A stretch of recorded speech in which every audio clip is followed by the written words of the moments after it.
سے ٹوٹ جاتا ہے۔ نمبر 1 ہوا خارج ہو جائے، اور نبی اکرم صلی اللہ علیہ وسلم نے اس حوالے سے رہنمائی فرمائی، بعض اوقات انسان اپنے جسم میں اپنے پیٹ میں آواز فیل کرتا ہے، اس سے وضو نہیں ٹوٹے گا۔ فرمایا جب تک تم اپنی شرمگاہ سے آواز نہ سنو یا بدبو محسوس نہ کرو، اس گہرائی تک باتیں بتا دی گئیں۔ بعض اوقات بندہ نماز پڑھ رہا ہوتا ہے، وسوسے آ رہے ہوتے ہیں، خیالات، پتہ نہیں وضو ہے نہیں ہے، وضو کر لیا، شیطان وسوسے ڈالتا ہے۔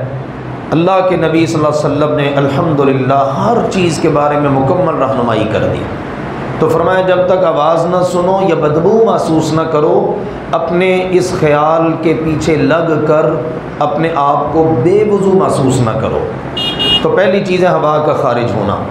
دوسری چیز ہے پیشاب یا پاخانے کا آ جانا۔ پیشاب آ گیا، پاخانہ آ گیا، وضو ٹوٹ جائے گا۔ شرمگاہ کو ڈائریکٹ ہاتھ لگ جائے، کپڑے کے اوپر سے لگے تو نہیں ٹوٹے گا۔ بعض اوقات انسان خارش کرتا ہے، شلوار پہنی اوپر سے کر لیتا ہے، کوئی حرج نہیں، ڈائریکٹ ہاتھ لگے گا شرمگاہ کو تو وضو ٹوٹ جائے گا۔ اسی طرح بندہ اگر گہری نیند سو جائے، ہوش و حواس ہی گم ہو گئے، پتہ نہیں کہاں لیٹا ہوا ہے، ایک ہے ہلکی پھلکی نیند، بندے کے ہوش و حواس گم نہیں ہوئے، اس سے وضو نہیں ٹوٹے گا۔ گہری نیند سو گیا، وضو ٹوٹ جائے گا۔ بندہ مرتد ہو جاتا ہے، وضو ختم۔ اسی طرح سے اگر غسل جن چیزوں سے فرض ہوتا ہے وہ چیزیں پیش آ جائیں تو پھر بھی بندے کا وضو بھی ختم ہو جائے گا۔ یہ چند ایک مین چیزیں ہیں جن کی وجہ سے وضو جو ہے نا وہ ختم ہو جاتا ہے۔ تو جو کل طریقہ بتایا تھا اس کے مطابق وضو کرنا ہے۔ آج جانیے غسل بعض حالتوں میں واجب اور فرض ہو جاتا ہے، اور بعض حالتوں میں مستحب ہے، پیارے نبی کی سنت ہے۔ مثلا جمعے کے موقع پر غسل کرنا، جمعے والے دن، یہ مستحب ہے، آپ کر لیں بہتر ہے، واجب نہیں ہے، لازم نہیں ہے۔ اسی طرح عیدین کے موقع پر، اسی طرح کسی نے میت کو غسل دیا ہے تب، ان مواقع پر غسل کر لیں تو بہتر ہے۔ آپ نے احرام پہنا ہے، اس سے پہلے آپ غسل کر لیں۔ اسی طرح آپ مکہ مکرمہ میں داخل ہو رہے ہیں، غسل کر لیں۔ تو یہ بعض مواقع ہیں، ان مواقع پر غسل کر لینا بہتر ہے، افضل ہے۔ لیکن بعض حالتیں ہیں کہ غسل واجب ہو جاتا ہے، احتلام ہو گیا، بندہ سویا ہوا ہے، پتہ ہی نہیں لگا، اٹھا، کپڑے گندے ہیں اور منی خارج ہو چکی ہے، احتلام ہوا، اب اس پر غسل فرض ہے۔ میاں بیوی نے قربت اختیار کی ہے، صحبت کی ہے، اب ان پر بھی غسل فرض ہے۔ عورت کو مینسز آ گئے، حیض آ گیا، نفاس کے معاملات سے دو چار ہو جاتی ہے، ان شکلوں کے اندر بھی غسل فرض ہے۔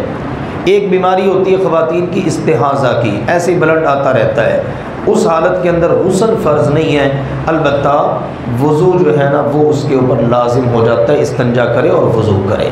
مرد کو بعض اوقات مزی کے قطرے خارج ہوتے ہیں، پیشاب کیا، بعد میں لیسدار گاڑھا مواد نکل جاتا ہے، یہ مزی کے قطرے ہوتے ہیں، یا اسی طرح ودی کے قطرے ہوتے ہیں۔ میاں بیوی نے ایک دوسرے سے قربت کی تو اس سے پانی نکل آیا، تو اس کو کہتے ہیں مدی۔ ودی ہے کہ ایسے ہی بندے کا پانی نکلتا رہتا ہے، بعض اوقات بیماری ہوتی ہے، بعض اوقات جذبات اس قسم کے ہوتے ہیں، طبیعتوں میں اللہ نے رکھی ہیں چیزیں۔ سیدنا علی رضی اللہ تعالیٰ عنہ کہتے ہیں کنت رجلا مذا، میں ایسا شخص ہوں مجھے بہت زیادہ مزی کی شکایت ہے، لیکن اب مجھے شرم بھی آتی تھی کہ میں نبی اکرم صلی اللہ علیہ وسلم سے جا کر سوال کروں، کیونکہ آپ کی بیٹی میرے نکاح میں ہے، تو مجھے شرم آتی تھی۔ میں نے دوسرے صحابی کا سہارا لیا، مقداد رضی اللہ تعالیٰ عنہ سے کہا، انہوں نے جا کر اللہ کے نبی سے پوچھ دیا، آپ نے فرمایا اس سے کہو اس سے غسل نہیں، وضو لازم آتا ہے، وضو کر لیا کریں، شرمگاہ دھوئیں اور وضو کر لیں۔ یہ میرے عزیزوں بنیادی، یہ بیسک چیزیں ہیں جو ہر مسلمان کے علم میں ہونی چاہیے۔ اگر غسل فرض ہو گیا ہے تو اب آپ نے کیا کرنا ہے؟ سب سے پہلے آپ نے اپنی شرمگاہ کو دھونا ہے۔ استنجے کی ضرورت ہے، کر لیجئے، شرمگاہ دھو لیجئے۔ بائیں ہاتھ کا استعمال کرنا ہے شرمگاہ کو ہاتھ لگانے کے لیے، اور دائیں ہاتھ سے پانی ڈالنا ہے۔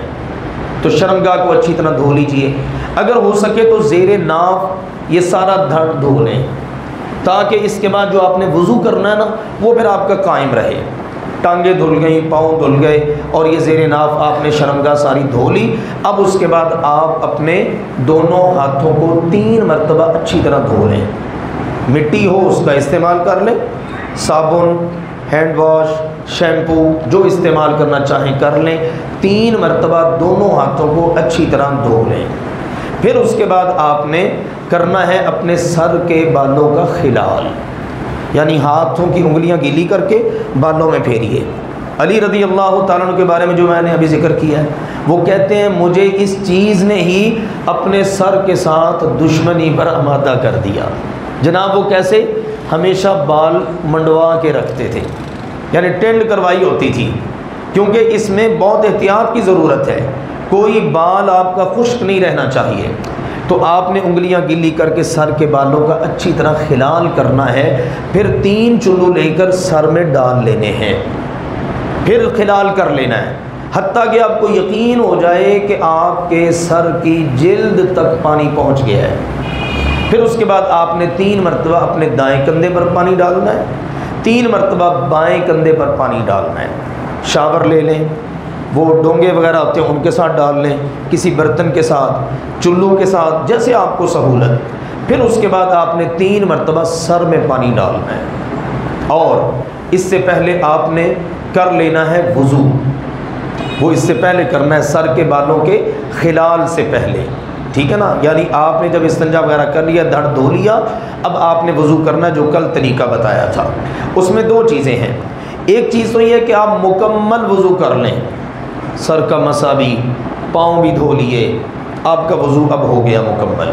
دوسری شکل یہ ہے کہ آپ بازو دھونے تک آ کر رک جائیں، اب اس کے بعد سر کے بالوں کا خلال کر لیں، اس کے بعد دائیں کندھے پر پانی ڈالیں، پھر بائیں پر ڈالیں، پھر سر پر ڈال کے سارا وجود پھر دھو لیں، یعنی نیچے زیر ناف تو دھل گیا نا پہلے، اب ناف کے اوپر والا دھڑ دھو لیں، پھر سائڈ پہ ہٹ کے، یا اب آج کل فرش ہے پکے، ٹائل شائل لگی ہوئی ہے تو وہاں پر پانی بہا دیں 3 مرتبہ، تاکہ آپ کے غسل کے پانی کے اثرات وہاں پر نہ ہو۔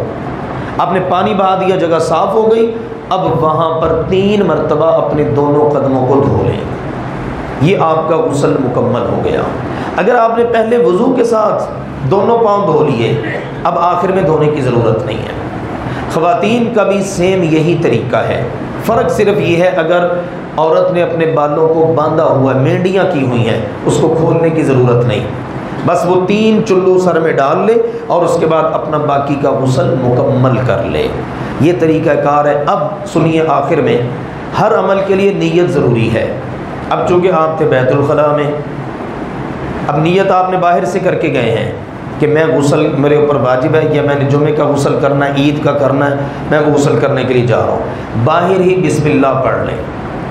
بھول گئے بیت الخلاء میں ہیں، دل میں پڑھ لیں، منہ سے نہیں گنگنانا، یعنی آپ منہ سے پڑھ لیں بسم اللہ، ایسا نہیں، دل میں پڑھ لیں، یعنی منہ ہی منہ کے اندر، اس کے بعد اپنا غسل مکمل کر لیں۔